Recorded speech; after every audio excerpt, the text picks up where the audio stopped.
Well, greetings one and all, and welcome to another video with your host Andrew.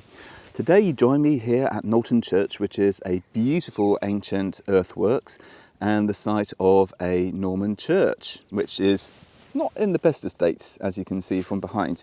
But what you're really here to see is this really fantastic pen. And this one is a Eboya Hakobune, and this is in Tamenuri, and finished by Bokumondoh. So let's roll the titles and crack on with this. So, ladies and gentlemen, for some time I'd been after a pen from Bokumondoh, but I'd always been sort of put off by buying from overseas, and I wasn't quite sure what the final price of these pens were going to be. But November last year I took the plunge and I put myself into the queue for this pen, and I'm so glad that I did. It really is an absolutely strikingly fantastic value pen, actually, as it turns out. This is based on the Eboya Hakobune range, and it's basically a flat top pen, as you can see here. Now what I'm going to do is I'm going to put up the size and dimensions first off. Fantastic. And then I'm going to talk about some of the techniques which have been used on here next, and then I'll go over the various aspects of the pen, provide you with a writing sample back at home, and then I'll also do a size comparison and my final thoughts and feelings on this pen. So, Tamenuri. Tamenuri is basically a brushed effect pen. And I'd asked for something which resembled the night sky, and I think this really does. It almost reminds me of a Van Gogh painting with the brush strokes going around.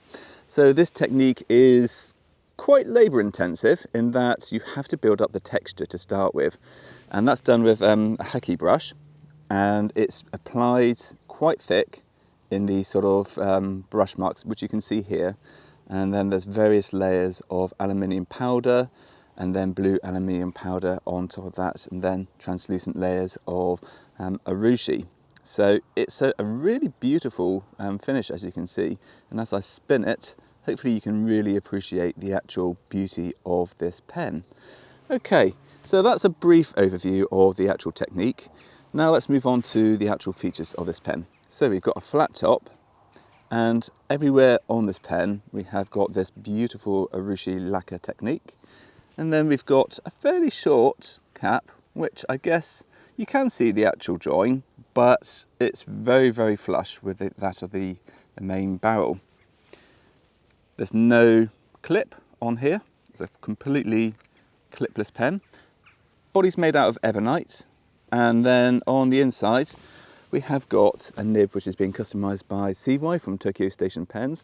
And this has had a slight flex modification done to it. It's not over the top, it's enough to make the pen sort of sing and give expression on the page, and you'll see that later on. So this is a Bock nib, and I've just washed it out this morning, so I'm getting a little bit of ink on myself because there's a little bit of residue from when I had eyedropped this pen.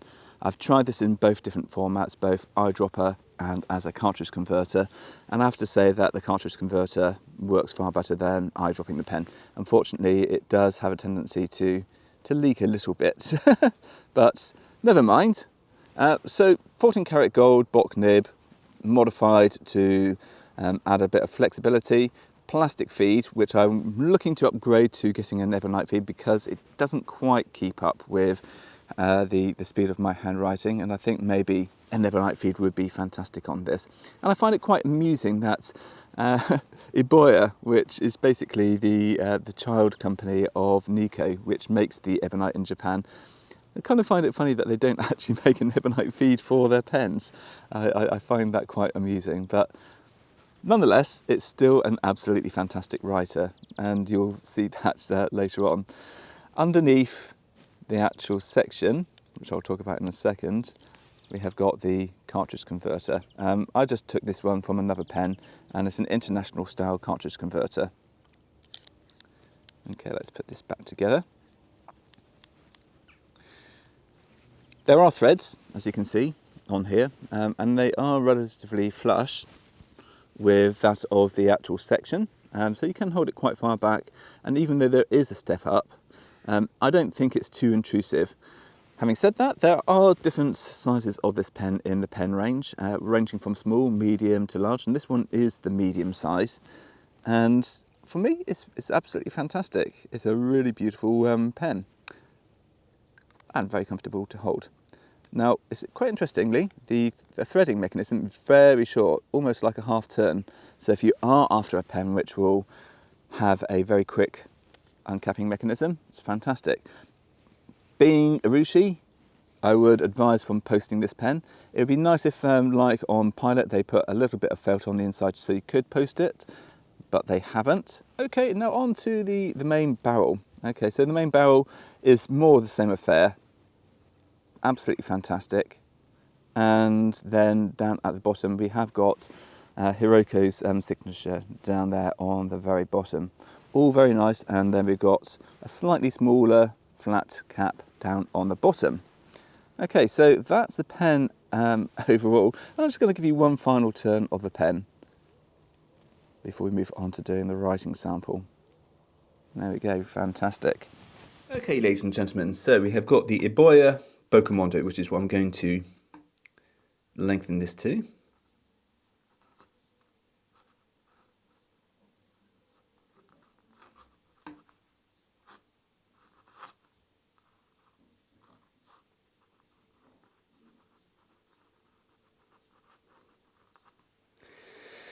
And we have got a 14 carat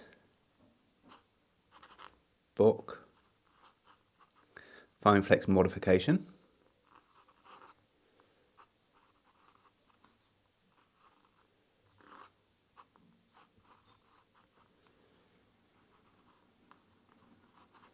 And that's by CY of Tokyo Station Pens. Okay. The feedback which you can hear is the fact that this nib has been ground. So it's not unpleasant though. It's definitely not unpleasant. The ink we have in here today is Yoseka.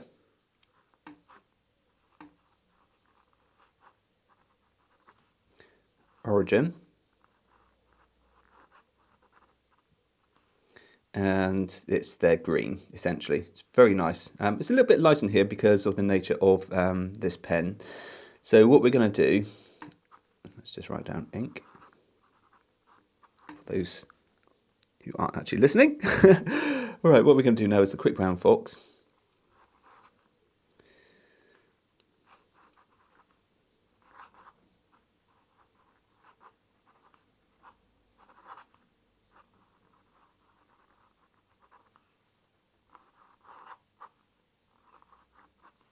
And then, as usual, let's switch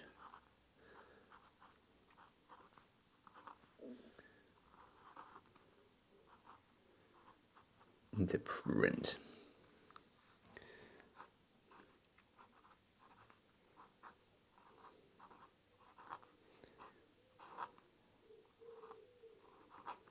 Wonderful.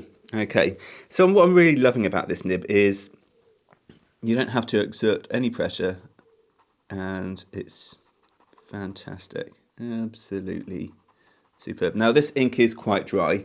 I've tried it with diamine inks, and I'd be interested to hear what sort of diamine inks you'd recommend for this pen actually, if you're listening at this stage. I'm after sort of like a greeny yellowy ink from diamine, so yeah, I'd be interested to know what your thoughts are.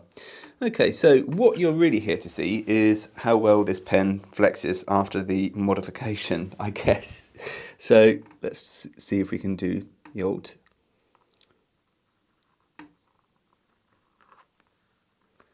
test.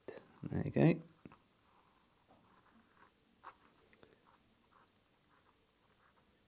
I mean, you have to be careful because you could quite easily spring this nib as it's extremely soft. Now I'm quite light-handed with my writing, so it's not necessarily going to show off the expression unless I exert a bit of pressure. But as you can see, no problems whatsoever. In fact, what I'm going to do, I'm just going to lower the tripod, and hopefully what you'll be able to see is the amount of flex these tines have got. Now, CY has done an absolutely stellar job on this nib, really good. The feed does give up after a while, and then it will start, unfortunately, skipping left, right and centre. But if you prime it, it doesn't have any problems whatsoever. I'll just do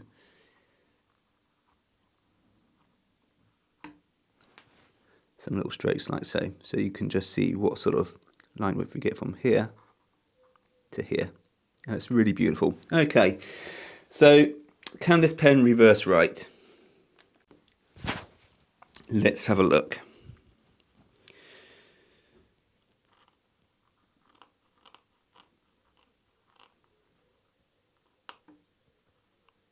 Yes, but as you can see, it's extremely scratchy and you'll end up with an inky mess everywhere. So I wouldn't recommend it.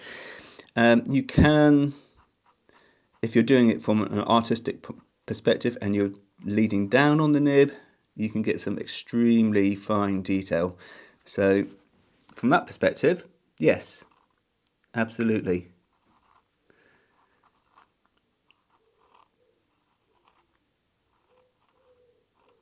Yeah, no problems whatsoever. But I wouldn't recommend writing with this in reverse. It's not designed to do so. But it really is a fantastic nib. Thank you so much, CY. Thank you so much, Bokumondoh, for this beautiful pen. Right, okay, so now on to the size comparisons.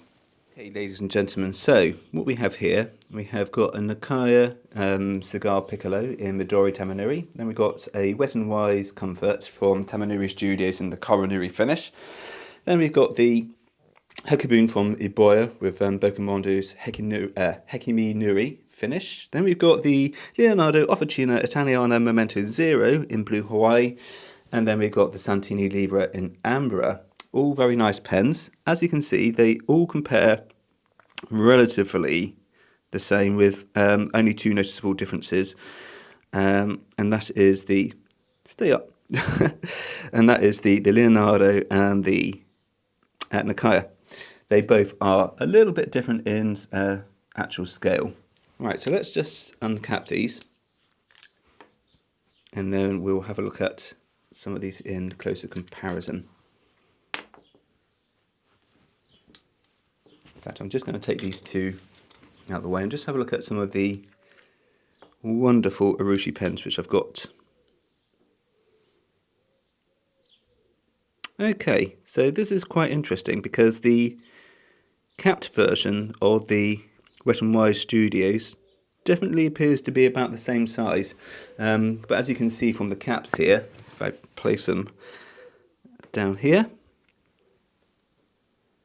the cap is definitely a little bit longer on the Wet n Wise there. So that's quite interesting. Obviously the the Nakaya here is quite considerably shorter, whereas the Eboya is considerably longer, but I would actually argue that this section is slightly more comfy on the actual Nakaya. It really is a beautiful section to hold. Unfortunately, you can't post it, but it does actually sit in the hand pretty decently. The actual flare on this hourglass section is quite pronounced here on the Eboya, and it is a bit more slender, interestingly, as in comparison to maybe the Wet n Wise Comfort. Again, it's not too dissimilar, but I'd say that maybe the Wet n Wise is still like a millimetre or two, maybe about a millimetre thicker, possibly. Anyway, back to Knowlton Church, and I'll give you my final thoughts and feelings. Right then, ladies and gentlemen, what do I like about the pen? What don't I like about it? Who's it for and who's it not for? Well, let's try and find out what I like, what I don't like to start with. Well, I'm going to have to be slightly biased with this because obviously I specified this pen, and unlike other pens which are sent in for review, this is obviously going to meet my aesthetical tastes. So I love this pen. It's really everything which I wanted and a lot more. The Hekimi Nuri finish is just absolutely fantastic, and as you can see as I spin it in the light, it glows. It really does glow, and it's just absolutely sublime to look at. And fortunately, you know, not all pens are there just to be looked at. It writes flawlessly. Obviously, being on a plastic feed, it doesn't keep up, and I will consider getting myself a ebonite upgrade at some stage. I believe Flexible Nib Factory in the USA at some stage will be doing ebonite feeders for book nibs, which would be fantastic, and then at that stage I will upgrade the plastic feed to that of a book nib. And then we've got a dog coming in to say hello. Okay, so I love the writing experience on this, and the plastic feed, just absolutely sublime. Really, really great. Now, what don't I like about the pen? Well, it would have been quite nice had the Tamenuri been applied to some of the other parts on the pen, but you know what? It doesn't bother me at the end of the day. Nakaya do 2 different versions of their pen, and it's just fantastic. You know, it just gives you a little bit more affordability, because doing threads I think would have probably added maybe a little bit more to the price of this pen. So yeah, all in all, it's a really, really gorgeous pen, and the gold nib on it is just fantastic. Okay, so who's it for and who's it not for? Definitely an aspirational pen. Okay, there's no getting away from that, because you know, even at £450, it's still expensive, still very, very expensive, but beautiful nonetheless, and it's something which you could potentially save up for. There's something like about a 6-month waiting list, so you know, if you can put a bit of money away per month, then this is certainly going to be something which you can actually save up and afford. Obviously not everybody loves urushi, and if that is the case, then this definitely isn't going to be the pen for you. And obviously if you've got an allergy, then again, don't even consider it. But other than that, absolutely fantastic. So that really leaves it for today. I will now go and finish recording the beautiful scenery around here, and I shall show you a little bit more of Knowlton Church. So until next time, stay safe and goodbye for now.